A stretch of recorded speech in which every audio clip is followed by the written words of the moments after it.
There's no telling what causes the glass eel population to fluctuate year to year, but right now the supply is the largest Maine has seen since the 90s. The ones that really have it figured out and have studied these little guys and figured out and studied the water courses in which they're fishing are really reaping the rewards of it now. With Asian markets demand higher than ever, the limited 407 lucky licensed Elver fishermen have been netting record-breaking profits since the season opened March 22nd. DMR officials and researchers agree it's difficult to explain why the boom here, but not overseas. The hard part for us to figure out is the role that the ocean plays in population dynamics of eels. McLeave says eels spawn in the Sargasso Sea before currents carry them to the coast of Maine.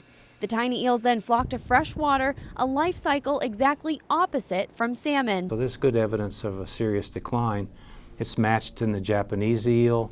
It's seen in some of the species in New Zealand and Australia. It seems to be kind of a worldwide phenomenon. Except for here in Maine, where an anonymous dealer says he's seen just 2 weeks into the season an enormous volume and is a month ahead of schedule. But it's the global concern of sustainability that has the issuance of fishing licenses on hold.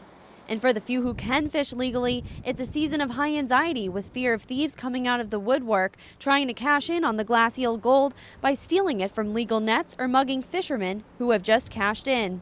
DMR officials say they're on top of it. We know, if not all, most of all those fishermen. So when we see a new face, the potential of them not having a license is great. Governor Paul LePage has now signed emergency legislation, hiking the first account fine from the previous $500 to $2,000.